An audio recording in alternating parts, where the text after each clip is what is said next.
जाने माने कवि कथाकार विनोद कुमार शुक्ल का 23 दिसंबर की दोपहर छत्तीसगढ़ की राजधानी रायपुर स्थित एम्स में निधन हो गया।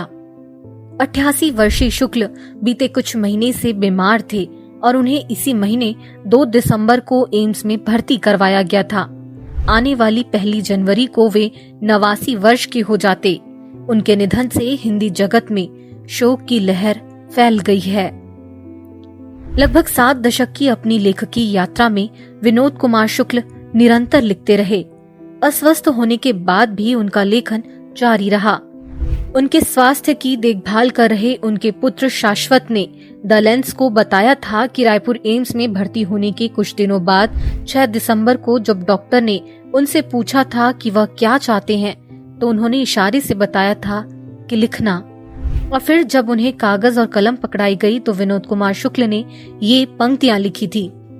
बत्ती मैंने पहले बुझाई, फिर तुमने बुझाई, फिर दोनों ने मिलकर बुझाई। विनोद कुमार शुक्ल जी के परिवार में उनकी पत्नी सुधा, एक पुत्र एक पुत्री हैं। विनोद कुमार शुक्ल को हाल ही में भारत का सर्वोच्च साहित्यिक सम्मान ज्ञानपीठ से सम्मानित किया गया था। 1 जनवरी 1937 को छत्तीसगढ़ के राजनांदगांव में पैदा हुए विनोद कुमार शुक्ल रायपुर स्थित इंदिरा कृषि विश्वविद्यालय से 90 के दशक के मध्य में सेवानिवृत्त हुए थे, जहां वे प्राध्यापक थे। 1960 के दशक में जबलपुर स्थित कृषि विश्वविद्यालय में पढ़ाई करते समय वे राजनांदगांव में पहली बार महाकवि गजानन माधव मुक्तिबोध के संपर्क में आए थे। मुक्तिबोध 1958 में राजनांदगांव में नए स्थापित हुए दिग्विजय महाविद्यालय में हिंदी के प्राध्यापक बनकर आए थे। ये मुक्तिबोध ही थे जिन्होंने सबसे पहले विनोद कुमार शुक्ल की कविताओं की पहचान की थी। विनोद कुमार शुक्ल के 1971 में आए पहले कविता संग्रह लगभग जय हिंद ने हिंदी साहित्य जगत में उन्हें खास पहचान दी। इसके 1 दशक बाद आए उनके कविता संग्रह ने अपने शीर्षक वह आदमी चला गया गरम कोट पहनकर इसकी वजह से खासा ध्यान खींचा।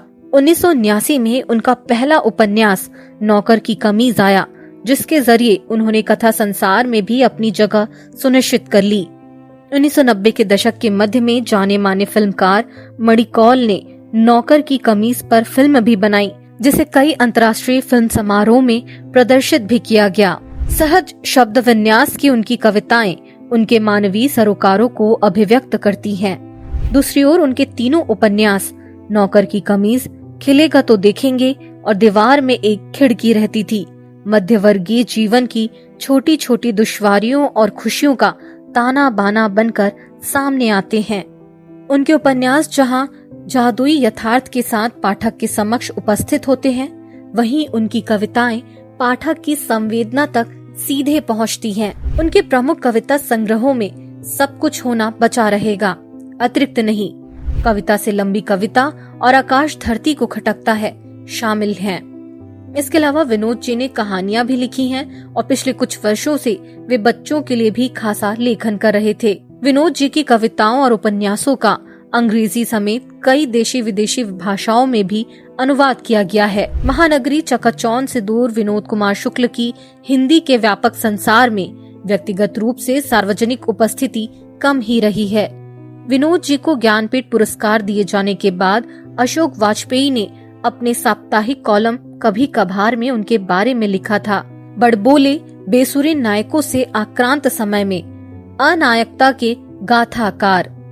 छत्तीसगढ़ और यहाँ के आदिवासियों को लेकर उनमें गहरी संवेदना रही है।